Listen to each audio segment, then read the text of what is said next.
Vamos falar de El Salvador, cara. O que de El Salvador a gente consegue aplicar no Brasil? Primeiro, né, a nossa audiência ficar situada, você faça um apanhado, por favor, das experiências que você observou lá em El Salvador e o que você acredita que aquele sistema implantado lá funcionaria para o Brasil, para São Paulo. Eu tive lá em fevereiro desse ano para ver a eleição do Bukele, que ele foi eleito com 83% dos votos. Aí eu tive lá, fiz os meus primeiros contatos lá, viajei para lá, conheci lugares em El Salvador, gravei muitos vídeos lá e voltei depois em junho, 4 meses depois, porque foi a posse do Bukele e eles me convidaram para ir na posse.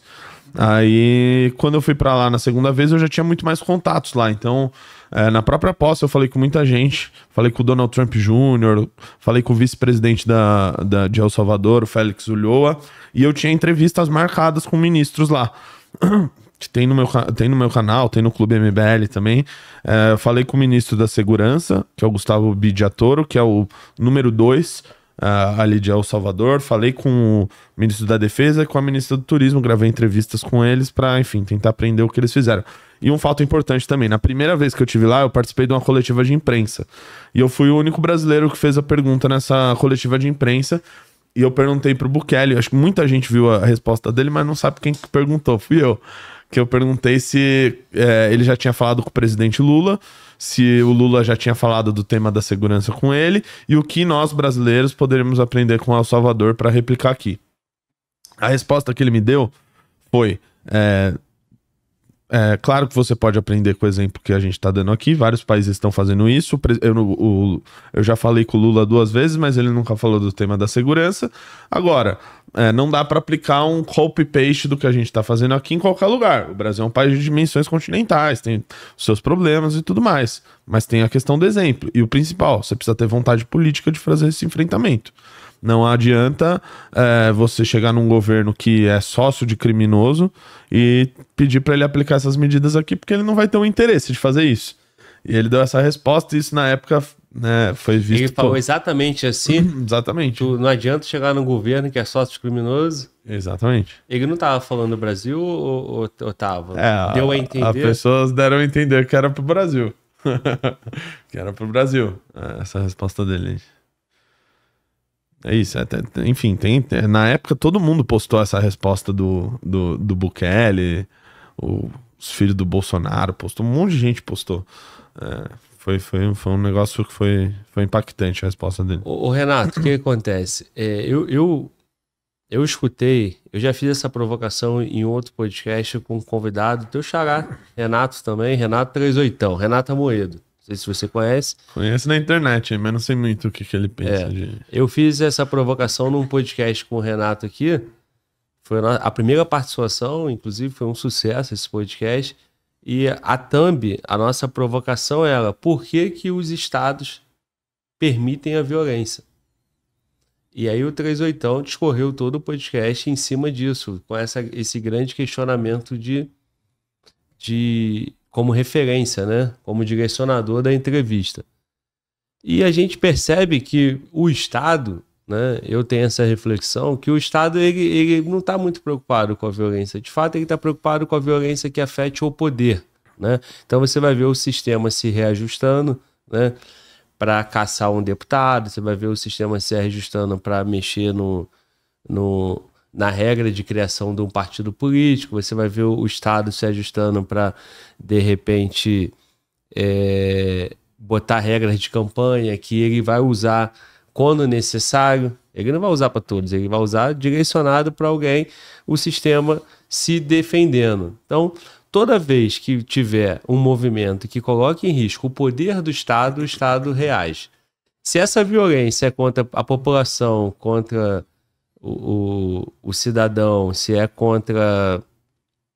Não importa, ele não está nem aí, né? Se os impostos estão absurdamente altos, se a população está atrapalhando a produção, ele não está nem aí, ele está preocupado com ele, né? E isso é uma leitura que eu acho que ela está muito clara aí, quem quiser refletir vai chegar em conclusões parecidas. E Por que que é assim, cara? O Estado, você concorda com isso? O Estado realmente, para ele, a violência é conveniente? Ele não está muito preocupado se aumenta índice de roubo, índice de homicídio, índice disso ou daquilo? A não ser que aumente muito a ponto de prejudicar a popularidade do governo. De ocasião também. Nem isso, né? Tu acha? Se aumentar muito alguma coisa, eu acho que sim. Ele vai fazer uma medida tapa-buraco, mas ele não vai resolver o problema. Não. Ele vai construir uma narrativa, mas ele não está preocupado em agir no problema, né? Uhum. E aí nós tivemos o evento aqui, o 8 de janeiro, que é um evento que divide opinião, mas você vê que ali o Estado agiu rápido, eficiente, com força, com tudo que um Estado pode fazer. Foi omisso no começo, né? Pra deixar as pessoas invadirem e fazer o quebra-quebra, né? Não ativaram lá o tal do modo escudo, modo guardião lá, que eles poderiam ter feito antes, né? Pra evitar. Mas depois que começou o quebra-quebra, eles agiram rapidamente. Então o Estado, né? Ele tem os mecanismos. Por que ele permite a violência das organizações criminosas, do crime comum, do crime em geral? Por quê, cara? Uma leniência, uma parceria, muitas vezes, com essas organizações. Eu vou trazer aqui o lance de El Salvador.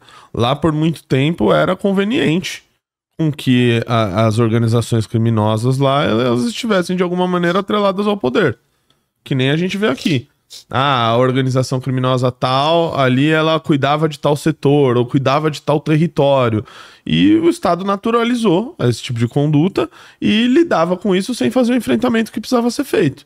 Até que chegou um cara com uma cabeça totalmente diferente disso e falou, não, nós não vamos aceitar. Nós vamos tratar quem invade, quem domina território, quem domina a área que é do poder público, né, portanto, da população. Vamos tratar isso como uma ameaça estrangeira, como uma ameaça alienígena alienígena que eu digo de outro, de diferente. Uma ameaça ao nosso Estado, à nossa própria existência. E justamente por isso eles declararam guerra ao crime organizado. Né? Então, a partir do momento que você tem, como era o caso de El Salvador, que você tinha 85% do território que era dominado pelas facções, o cara falou, peraí, se eu tenho 85% de algo que é extra-estatal, algo que não é o governo tomando conta do meu território, eu tenho uma invasão ocorrendo aqui no nosso país. Se tá tendo uma invasão, eu preciso ir pra cima, eu preciso declarar guerra. Que eu acho que é o caso que a gente tem aqui em vários estados brasileiros. São Paulo, Rio de Janeiro, Fortaleza, que tem 4, 5 facções lá brigando entre eles. Parar de naturalizar esse tipo de coisa. Salvador, né? Parar de naturalizar esse tipo de coisa. E enfrentar, e fazer o enfrentamento. E no final das contas, se você for ver, levando o caso de El Salvador, era 85% do território dominado, certo? Ele teve 85% dos votos na reeleição dele. Claro, tem uma coincidência de números aí, mas, né, mas bem simbólico. É muito simbólico. É muito simbólico. E outra coisa, o que eu mais ouvi lá, cara, e foi o que mais que eu falei, cara, porra, é isso daqui que a gente precisa resolver. Sem segurança, você não tem acesso à educação. Você não pode levar o teu filho na escola, buscar o teu filho na escola, esperar que ele saia da escola e volte para casa em segurança. Você não tem direito à saúde, se você não pode andar nas ruas para ir até um hospital, andar por determinado lugar. Você não tem acesso a lazer, você não tem acesso aos direitos básicos da Constituição. Você não tem direito de ir e vir. Você não tem direito a nada se você não tem segurança. E eles partiram desse pressuposto. Eu preciso garantir que aqui seja um lugar seguro e isso vai fazer com que outras atividades se desenvolvam. E foi o que eu vi, comprovei com a ministra do Turismo, que El Salvador foi o país que mais cresceu o turismo proporcionalmente no mundo. No mundo. Então o país, cara, é um país pobre, é um país muito pobre, mas é um país que está crescendo porque resolveu o problema da segurança. E era o lugar mais perigoso do mundo. Eu fui em lugares... Tem vídeo no meu canal. O Uber lá que nos acompanhou, ele falava, olha, eu não conseguia visitar meu irmão antes, porque ele ficava em determinada região e eu não podia entrar lá, porque era dominado por uma facção lá, pela Mara Salvatrucha. Hoje a gente consegue ir lá, querem ir lá? Eu fui lá, conheci o irmão dele, falei, é verdade. O pessoal eu não conseguia visitar meus familiares, porque eu não conseguia eles não conseguiam vir aqui, ou até para eu sair daqui, às vezes era complicado. Eu tinha que pedir autorização para alguém, né? Para alguém de uma organização criminosa. E para mim, além de parar de tratar com normalidade o que não é normal, né? Que eu acho que é o principal, eles fizeram uma separação muito clara. Quem é bandido ligado à organização criminosa, ligado à facção, ele provavelmente já cometeu crimes ligados a homicídio, patrocínio, enfim, ao próprio tráfico de drogas. Eles chamam até de HIT isso. HIT, né? Homicídio, não sei o que lá. O ministro da Segurança até me citou isso. Então, quem está associado à organização criminosa já está num emaranhado de crimes que você merece um tratamento diferente. Você não pode tratar um cara que pertence a uma facção criminosa como um cara que cometeu um crime de menor potencial ofensivo. Esse cara que cometeu o crime grande, você tem que, assim, puni-lo de maneira exemplar. E ninguém puniu de maneira tão exemplar como é o Salvador. Basta ver o CECOT, que é o Centro de Confinamento do Terrorismo, que é o maior presídio das Américas. São 40 mil pessoas, 40 mil vagabundos presos lá, em 256 celas, são mais de 100 por cela, sem nenhum tipo de privacidade, com a luz acesa todos 24 horas por dia, com meia hora de banho de sol, vigiados por câmeras, por toda a tecnologia possível, por vários policiais, sem a visita íntima, sem qualquer tipo de benefício aqui, sem saidinha. Quando eu falei de saidinha pros ministros lá, os caras deram risada da minha cara. Saidinha? Você jura que lá os presos têm direito a sair da prisão e eles não voltam? Nossa! Quem é que podia imaginar isso, né? Pois essa é a legislação que a gente tem aí. E, aliás, nesse lance do presídio, eu até protocolei, junto com o Guto Zacarias, nosso deputado estadual lá em São Paulo, um projeto para se criar o Centro de Confinamento das Facções no estado de São Paulo, inspirado no CECOT. Quero ouvir mais, você explica pra gente depois. Mas e como é que eles mudaram essa realidade, né? Sair de um país com 85% do território dominado pelas facções para a realidade atual sendo hoje um modelo, um exemplo para outros países. E aí, quem você identifica aqui, qual estado você identifica aqui no Brasil que estaria próximo disso, né? Não digo de 85%, mas você ter um domínio absurdo, sim, onde você consegue olhar e falar assim, quem manda ali? É o Estado ou são as facções criminosas, né? As capitais, né, no caso, né? Por favor. Diria que eu acho que de pronto para o Rio de Janeiro. Como que o território assim tá em grande parte dominado e você não sabe do que é o quê, né? E a primeira pergunta foi como que eles conseguiram. Como que mudou essa realidade? Eles estabeleceram um projeto que foi apresentado em campanha. Olha só que loucura, pessoal. O cara apresentou um projeto na campanha e ele cumpriu, né? Depois que ele chegou lá. Que chamava Plano de Controle Territorial. Esse plano de controle territorial foi dividido em 7 fases.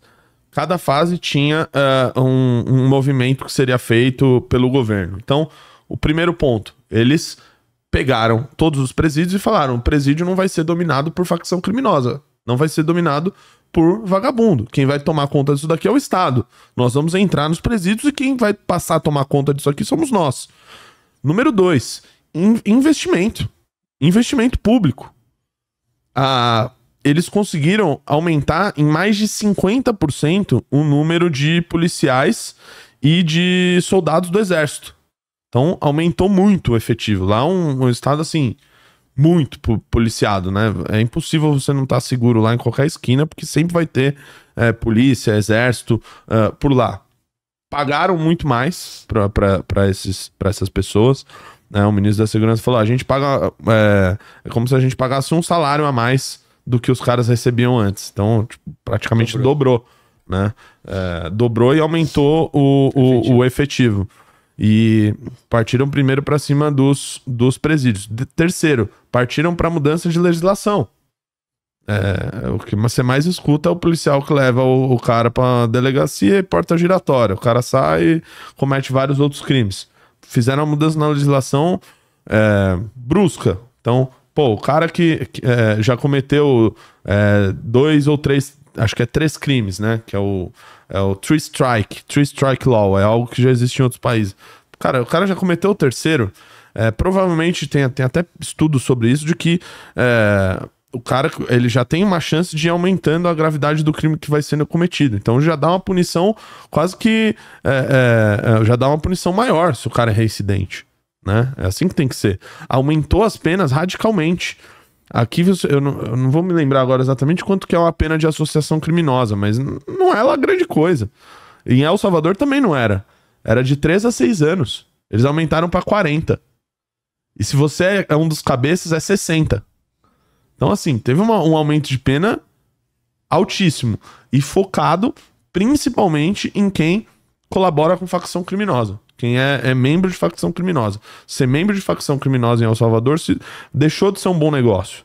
Se tornou um negócio que não é... que você provavelmente vai ser pego, você vai ser jogado num secote e você não vai ter, assim, praticamente nenhum direito na sua vida até o final dela. Então, é o exemplo que você dá para os mais novos, para as pessoas que estavam pensando em ter alguma forma de ganhar um dinheiro ou de se dar bem na vida, você mostrar. Esse é o caminho errado a ser tomado. O Estado vai para cima de todo mundo que tomar esse tipo de atitude e que seguir esse caminho. Isso daí você já dá um exemplo. E, claro, teve investimento em educação, lá tem uma iniciativa muito legal lá que chama Cubos, que é o Centro de Bem-Estar, de educacional, que o Bukele, antes dele ser presidente, ele foi prefeito.